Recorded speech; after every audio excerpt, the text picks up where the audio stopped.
بسم اللہ الرحمن الرحیم الحمد للہ عز وجل۔ ہم انوار شریعت پڑھ رہے ہیں۔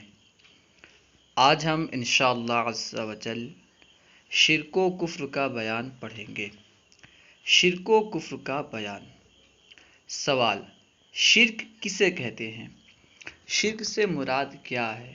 شرک کسے کہتے ہیں؟ جواب: خدا تعالیٰ کی ذات میں کسی کو شریک ٹھہرانا شرک ہے۔ اللہ تعالیٰ کی ذات میں کسی کو شریک ٹھہرانا یہ شرک ہے، یعنی کسی دوسرے کو خدا سمجھنا، معبود سمجھنا، یہ کیا ہے؟ شرک ہے۔ ذات میں شریک ٹھہرانے کا مطلب یہ ہے کہ دو یا دو سے زیادہ خدا مانے، جیسے عیسائی کے 3 خدا مان کر مشرک ہوئے۔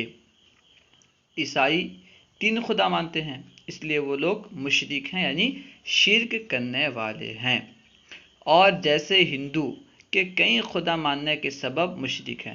ہندو کے کئی خدا ہیں، ہندو لوگ کئی خدا مانتے ہیں، اس لیے وہ لوگ مشرک ہیں۔ اللہ تعالیٰ کے علاوہ کوئی معبود نہیں، تو اللہ تعالیٰ کے علاوہ کسی دوسرے کو عبادت کے لائق سمجھنا، کسی کو خدا ماننا، الہ ماننا، یہ جو ہے شرک ہے۔ اور صفات کی طرح کسی دوسرے کے لیے کوئی صفت ثابت کرے، یعنی اللہ تعالیٰ کی جیسی صفت ہے ویسی صفت اگر کوئی بندہ دوسرے کے لیے ثابت کرے، اللہ کے علاوہ کے لیے ثابت کرے، تو یہ بھی شرک ہے، لیکن اسے کہیں گے کہ شرک فی صفت ہے، یعنی صفت میں اس نے دوسرے کو اللہ کے برابر کر دیا، اللہ کے ساتھ شریک کر دیا، تو یہ بھی شرک ہے۔ اور صفات کی طرح کسی دوسرے کے لیے کوئی صفت ثابت کرے، مثلا سمع اور بصر وغیرہ۔ سمع یعنی سننا، بصر یعنی دیکھنا۔ سمع اور بصر وغیرہ، جیسا کہ خدا تعالیٰ کے لیے سمع اور بصر وغیرہ ذاتی طور پر ماننے کے بغیر خدا کے دیے اسے یہ صفتیں خود حاصل ہیں، یعنی جس طرح اللہ تعالیٰ خود سے سننے والا ہے، خود سے دیکھنے والا ہے، اللہ تعالیٰ کو کسی نے سننے یا دیکھنے کی طاقت نہیں دی، بلکہ ہم جو دیکھتے ہیں، سنتے ہیں، ہمیں یہ طاقت اللہ تعالیٰ نے دی ہے، لیکن اللہ تعالیٰ کا سمیع و بصیر ہونا خود سے ہے، بذات خود ہے۔ اگر کوئی بندہ دوسرے کو سمیع و بصیر بذات خود مانے، خود سے مانے، ذاتی طور پر سمیع و بصیر مانے، تو یہ کیا ہے؟ شرک ہے، کیونکہ صفت میں اللہ کے برابر کرنا ہوا۔ ٹھیک ہے، مثلا سمع اور بصر وغیرہ، جیسا کہ خدا تعالیٰ کے لیے سمع اور بصر وغیرہ ذاتی طور پر مانے کہ بغیر خدا کے دیے اسے یہ صفتیں خود حاصل ہیں، تو یہ تو شرک ہے۔ ٹھیک ہے، اللہ کے علاوہ کے لیے کوئی ایسی صفت ماننا جو اللہ کے پاس ہے، اللہ کی جو صفت ہے اسے کسی دوسرے میں اللہ کے برابر ماننا۔ ٹھیک ہے، جیسے سمع بصر ذاتی طور پر ماننا۔ اور اگر کسی دوسرے کے لیے عطائی طور پر مانے کہ خدا تعالیٰ نے اسے یہ صفتیں عطا کی ہیں، تو شرک نہیں۔ اگر یہ کہے کہ اللہ تعالیٰ کی عطا سے یہ سننے والا ہے، دیکھنے والا ہے، تو یہ شرک نہیں۔ جیسا کہ اللہ تعالیٰ نے خود انسان کے بارے میں فرمایا فَجَعَلْنَاهُ سَمِيعًا بَصِيرًا، یعنی ہم نے انسان کو سمیع اور بصیر بنایا۔ اللہ تعالیٰ خود سمیع اور بصیر ہے، یعنی دیکھنے سننے والا ہے۔ اللہ تعالیٰ نے انسان کو بھی سمیع اور بصیر بنایا، یعنی سننے اور دیکھنے والا بنایا۔ لیکن فرق یہ ہے، ہمارے سننے اور اللہ کے سننے، ہمارے دیکھنے اور اللہ کے دیکھنے میں فرق یہ ہے کہ ہمارا سننا دیکھنا یہ عطائی طور پر ہے، اللہ کے دین سے ہے، اللہ تعالیٰ کے دینے سے ہے، اور اللہ تعالیٰ کا جو سمیع و بصیر ہونا ہے وہ ذاتی طور پر ہے۔ اب یہاں سے کفر کے بارے میں بیان کر رہے ہیں۔ سوال: کفر کسے کہتے ہیں؟ ایسے تو کفر کا معنی ہوتا ہے انکار کرنا، کفر کا لغوی معنی ہوتا ہے انکار کرنا، اور اصطلاح میں کفر کسے کہتے ہیں، کفر سے مراد کیا ہے، بیان کر رہے ہیں۔ جواب: ضروریات دین میں سے کسی ایک بات کا انکار کرنا کفر ہے۔ اسے یاد کر لیں اتنا تک، ٹھیک ہے۔ ضروریات دین میں سے کسی ایک بات کا انکار کرنا کیا ہے؟ کفر ہے۔ اگر کوئی کفر کی تعریف پوچھے تو یہی بیان کرنی ہے کہ ضروریات دین میں سے کسی ایک بات کا انکار کرنا کفر ہے۔ ٹھیک ہے، ضروری نہیں ہے کہ کفر کے لیے تمام باتوں کا انکار کرے تب کفر ہوگا. ضروریات دین میں سے اگر کسی ایک بات کا بھی انکار کرے تو یہ کفر ہے. اب ایک سے زیادہ کرے تو بدرجہ اولا کفر ہے. نماز کا انکار کرے، روزے کا انکار کرے، حج کا انکار کرے، ٹھیک ہے، تو سب کیا ہے؟ کفر ہے. ضروریات دین بہت ہیں، ان میں چند یہ ہیں. یہاں پہ چند ضروریات دین بیان کر رہے ہیں. خدا تعالیٰ کو ایک اور واجب الوجود ماننا. اللہ تعالیٰ کو ایک ماننا یہ دین کے ضروریات میں سے ہے، ضروریات دین میں سے ہے. اگر کوئی اللہ تعالیٰ کو ایک نہ مانے تو اس نے شرک کیا، شرک کے ساتھ ساتھ کفر بھی کیا. اگر دوسرے کو خدا مان رہا ہے تو کیونکہ اللہ کے ساتھ شریک کر رہا ہے تو شرک ہوا، اور کیونکہ اس نے ایک ضرورت دینی کا انکار کیا تو اس لیے کفر بھی ہوا. خدا تعالیٰ کو ایک اور واجب الوجود ماننا. اللہ تعالیٰ کا وجود جو ہے یہ ضروری ہے، یہ ماننا بھی ضروریات دین میں سے ہے. اگر کوئی یہ کہے کہ اللہ کا وجود ضروری نہیں ہے تو یہ ضرورت دینی کا منکر ہوا اور کافر ہو گیا. خدا تعالیٰ کو ایک اور واجب الوجود ماننا.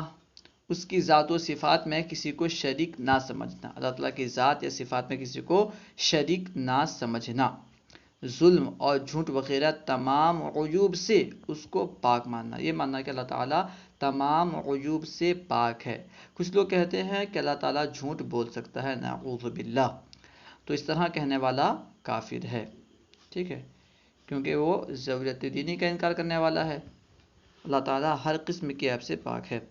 ظلم اور جھوٹ وغیرہ تمام عیوب سے اس کو پاک ماننا.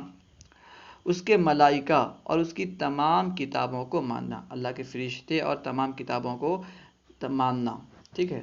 اگر کوئی فرشتے کا انکار کرتا ہے کہ فرشتے تو نیکی کی قوت کا نام ہے، ٹھیک ہے، تو وہ جو ہوگا کافر ہوگا، کیونکہ وہ فرشتے کا انکار کر رہا ہے. یا اللہ کی کتابوں کا انکار کرے کہ کتاب اللہ کی طرف سے نہیں ہے، یہ کسی خود سے بنا لیا گیا ہے. قرآن پاک کا انکار کرے، توراۃ انجیل وغیرہ کا انکار کرے تو یہ کفر ہے. یہ بات الگ ہے کہ ابھی جو توراۃ انجیل وغیرہ ہے اس میں ترمیم ہو گئی ہے، تحریف ہو گئی ہے، لیکن اصل یہ کہے کہ اللہ تعالیٰ کی طرف سے کتاب آہی ہی نہیں تو یہ بات جو ہے کفر ہے، ٹھیک ہے. ابھی جو کتاب ہے توراۃ انجیل زبور وغیرہ اس پر بعینہ ہی یعنی لفظ بلفظ ایمان لانا ضروری نہیں ہے، کیونکہ اس میں بہت ساری تحریف ہو گئی ہے، لوگوں نے اسے بدل دیا ہے، ٹھیک ہے. خیر، اس کے ملائکہ اور اس کی تمام کتابوں کو ماننا. قرآن مجید کی ہر آیت کو حق سمجھنا. ہر آیت کو حق سمجھنا کیا ہے؟ ضروری ہے، ضروریات دین میں سے ہے. حضور سید عالم صلی اللہ علیہ وسلم اور تمام انبیاء کرام کی نبوت کو تسلیم کرنا، تمام انبیاء کو ماننا، ٹھیک ہے. اگر کوئی کسی ایک نبی کا بھی انکار کرے تو وہ کافر ہے، ٹھیک ہے، کیونکہ انبیاء کرام کو ماننا ضروریات دین میں سے ہے. انبیاء کرام کے ذریعے سے ہی ہمارے پاس خدا کے احکام پہنچتے ہیں، ہم تک خدا کے احکام پہنچتے ہیں. اگر کوئی بندہ انہی کا ہی انکار کر دے تو پھر وہ مسلمان ہی نہیں رہے گا. ان سب کو عظمت والا جاننا. تمام انبیاء کو عظمت والا جاننا، انہیں ذلیل اور چھوٹا نہ سمجھنا. انبیاء کرام کو چھوٹا ذلیل نہ سمجھنا. کچھ لوگ ہیں جنہوں نے اپنی کتابوں میں لکھا ہے کہ نعوذ باللہ انبیاء کرام اللہ کی شان کے آگے چمار سے بھی زیادہ ذلیل ہیں. اس طرح کے الفاظ لکھے ہیں، نعوذ باللہ.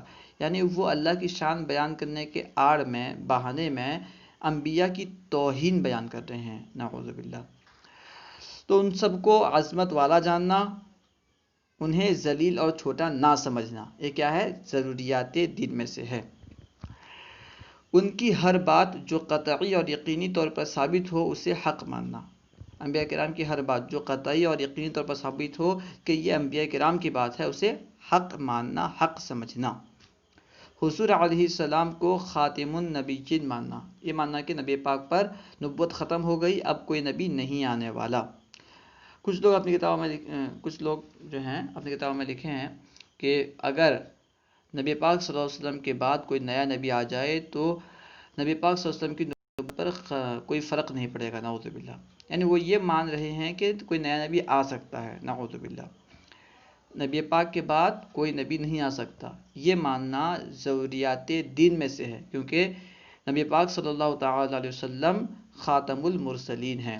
اسے خاتم المرسلین اور خاتم المرسلین یعنی تاپے زبر زیر دونوں پڑھ سکتے ہیں. ان کے بعد کسی نبی کے پیدا ہونے کو جائز نہ سمجھنا. قیامت، حساب و کتاب اور جنت و دوزخ کو حق ماننا، قیامت کہ قیامت ہوگی، اگر کوئی قیامت کا انکار کرے کہ قیامت وغیرہ کوئی چیز نہیں ہے تو وہ کافر ہے۔ اسی طرح حساب و کتاب، کوئی کہے کہ کچھ ہونے والا نہیں ہے حساب و کتاب، جو کرنا ہے کرو، ٹھیک ہے، کوئی اگر حساب و کتاب کا منکر ہے تو وہ بھی مسلمان نہیں ہے۔ اس طرح جنت دوزخ کا کوئی انکار کرے کہ جنت دوزخ کوئی چیز نہیں ہے، بس یہیں پہ جو جینا ہے، زندہ رہنا ہے، یہیں جو کرنا ہے، یہیں پہ جو بندہ خوش رہا، اور جو یہاں پہ غمگین رہا، مصیبت میں رہا، ٹھیک ہے، اگر کوئی جنت دوزخ کا انکار کرے تو وہ بھی کافر ہے، کیونکہ جنت اور دوزخ کو ماننا ضروریات دین میں سے ہے۔ نماز، روزہ اور حج و زکوٰۃ کی فرضیت کو تسلیم کرنا، یہ ماننا کہ نماز، روزہ، حج وغیرہ فرض ہیں، اگر ان میں سے کسی ایک کی فرضیت کا انکار کرے، نماز کو فرض نہ مانے، روزہ یا حج کو فرض نہ مانے تو وہ مسلمان نہیں ہے۔ زنا، چوری اور شراب نوشی وغیرہ حرام قطعی کی حرمت کا اعتقاد کرنا، جو چیز قطعی طور پر حرام ہے اسے حرام ماننا، اگر کسی ایسی چیز کو حلال جانے جو قطعی طور پر حرام ہو تو بندہ کافر ہو جائے گا۔ جیسے شراب قطعی طور پر حرام ہے، اگر کوئی اسے حلال سمجھتا ہے تو پھر وہ مسلمان نہیں رہے گا۔ شراب نوشی وغیرہ حرام قطعی کی حرمت کا اعتقاد کرنا کہ یہ حرام ہے، اس بات کو ماننا، اور کافر کو کافر جاننا بھی ضروریات دینی میں سے ہے، ٹھیک ہے۔ کچھ لوگوں کا کہنا ہے کہ کافر کو کافر مت کہو، کیا معلوم کہ مسلمان ہو جائے، ہے تو پھر ہم کہیں گے کہ مسلمان کو مسلمان مت کہو، کیا معلوم کہ وہ کافر ہو جائے۔ اب ظاہراً جو بندہ جیسا ہے اس کو ویسے ہی پکارا جائے گا، اس کے ساتھ ویسا ہی معاملہ کیا جائے گا۔ جب قرآن پاک نے خود کہا قل یا ایھا الکافرون، اے محبوبہ فرما دو اے کافرو کہہ کر خطاب کیا، تو ہم بھی کہہ سکتے ہیں۔ سوال، کسی سے شرک یا کفر ہو جائے تو کیا کرے؟ اگر کسی سے شرک یا کفر ہو جائے تو وہ کیا کرے؟ انجانے میں ہو جائے یا کس طرح ہو جائے تو کیا کرے؟ جواب، توبہ اور تجدید ایمان کرے، توبہ کرے اور پھر سے ایمان لائے، ٹھیک ہے۔ بیوی والا ہو تو تجدید نکاح کرے، اگر وہ شادی کر چکا ہے تو پھر شادی کرے، پھر سے شادی کرے، اور مرید ہو تو تجدید بیعت کرے، اگر مرید ہے تو پھر سے بیعت ہو، پھر سے مرید ہو۔ سوال، شرک و کفر کے علاوہ کوئی دوسرا گناہ ہو جائے تو معافی کی کیا صورت ہے؟ اگر شرک و کفر کے علاوہ کوئی دوسرا گناہ ہو جائے تو کس طرح معافی ملے گی؟ جواب، توبہ کرے، اگر کوئی دوسرا گناہ ہو جائے توبہ کرے، اللہ کی بارگاہ میں روئے، گڑ گڑائے، اپنی غلطی پر نادم و پشیماں ہو، یعنی اپنی غلطی پر جو ہے وہ شرمندہ ہو، نادم ہو، اور دل میں پکا عہد کرے کہ اب کبھی غلطی نہ کروں گا۔ یہ بھی ضروری ہے کہ عہد کرے نہیں کروں گا، اب بس زبان سے کہہ دے غلطی ہو گئی، اب پھر کرنے کا ارادہ ہے تو یہ توبہ نہیں ہے۔ صرف زبان سے توبہ کہہ لینا توبہ نہیں ہے۔ امید ہے کہ آپ کو پوری بات سمجھ میں آ گئی ہوگی۔ السلام علیکم ورحمۃ اللہ وبرکاتہ۔